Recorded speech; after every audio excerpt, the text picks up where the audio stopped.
Welcome to my creativity space. I think it's super important that all people have some sort of a space in their home where they can kind of relax and unwind and be themselves. I think it helps inspire creativity, it inspires just groundedness and calm in general.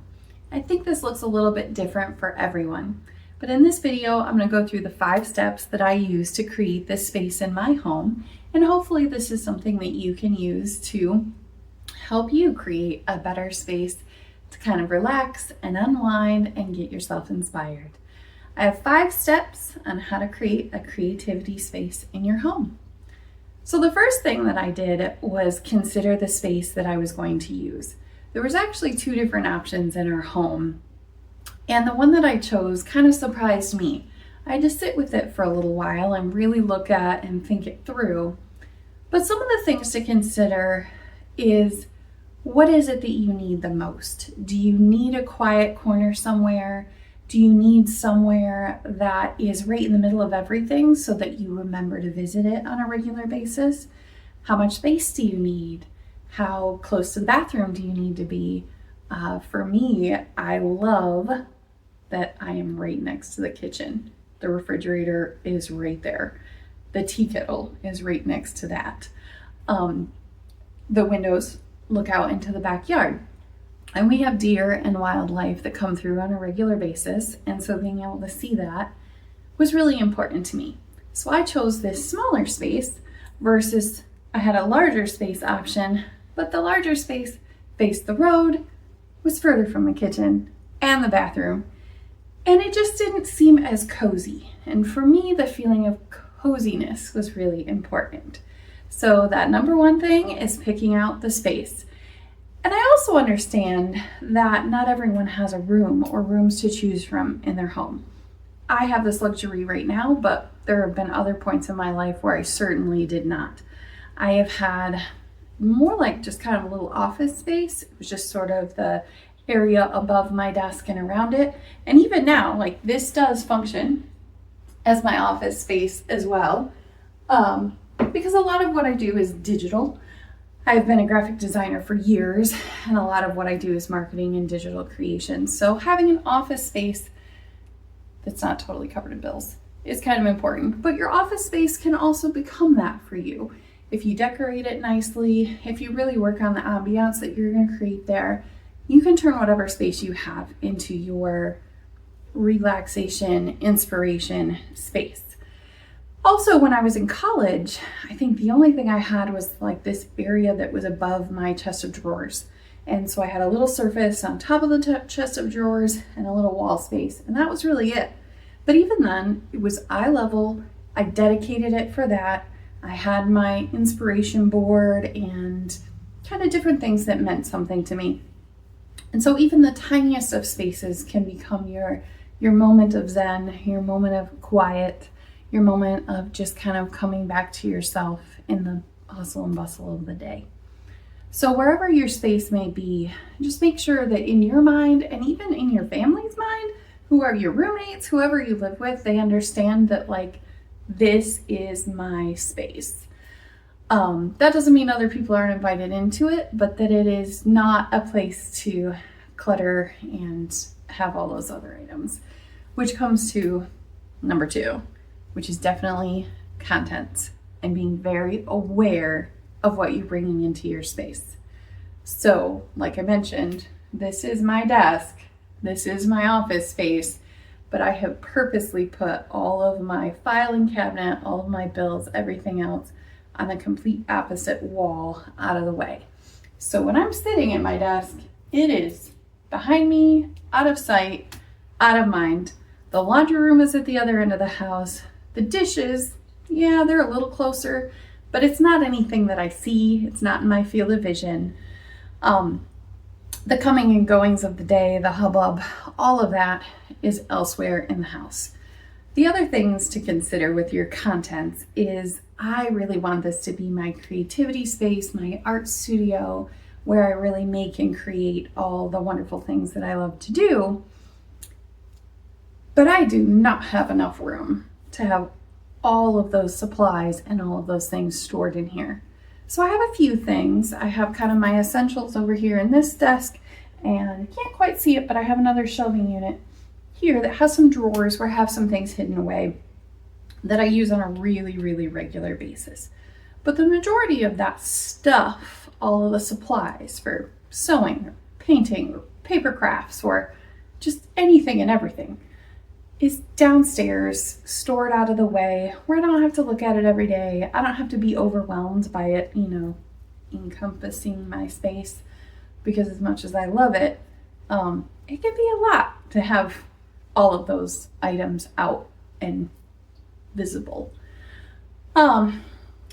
So be very mindful about what it is that you keep in your space. Make sure all of those things are meaningful. There are things that are important to you. You can probably tell I'm a little bit of a plant person. Plant people don't judge. My plants all moved. This is all new arrangement. So my plants are doing well, but there's a little struggle going on with the shift of placement. And I have my books. I love them color coordinated. We all learned organizational tips in COVID, which love them. But also just like fun little things. I have fun little things on my shelves and pictures of my family members from generations ago, and things that just kind of make me happy and remind me of who I am, where I come from, what it is I love. I'm a big rock collector, so I have lots of rocks. I'm also a big tea enthusiast, so I have a whole bunch of herbs and dried things where I make my mixed teas. Again, very convenient to be next to the kitchen for that kind of thing. But just some other items that just make me happy for no particular reason, just because they do, because I love them. And then I really had to think about step number 3 is how I'm going to arrange all of those things. And before you get too worried about it, it is a fluid situation.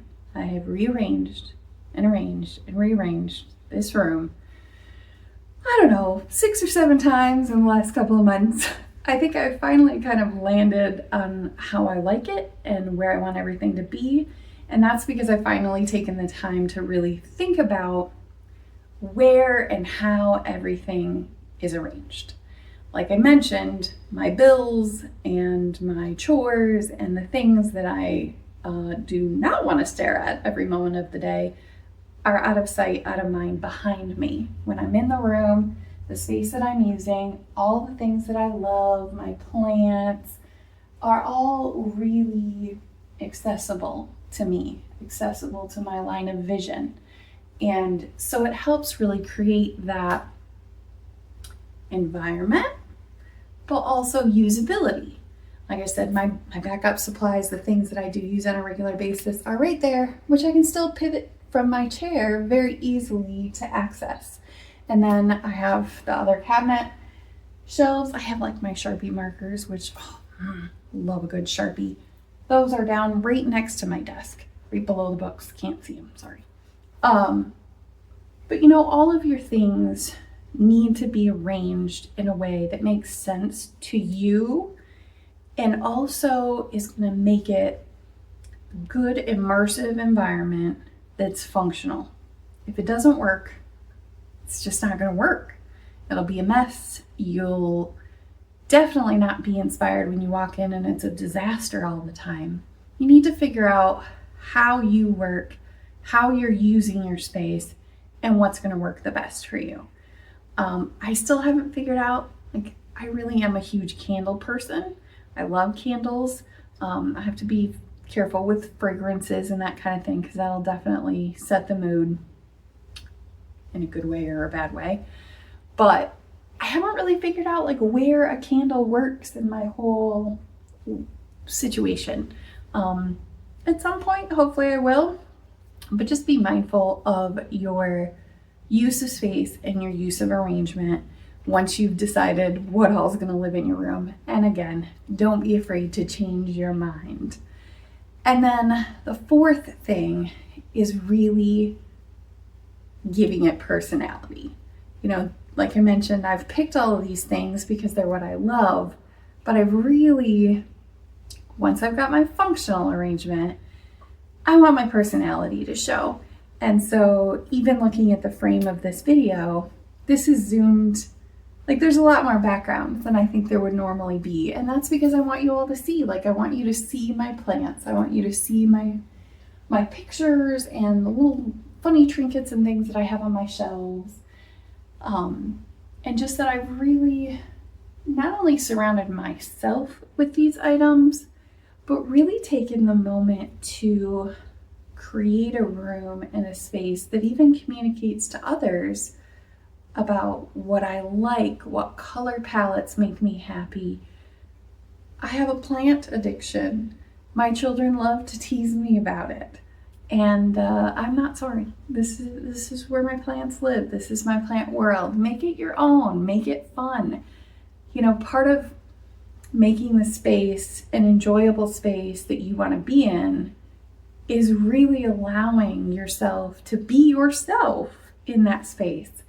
And so for me, I have all my funny little things, all of my little oddities that I love.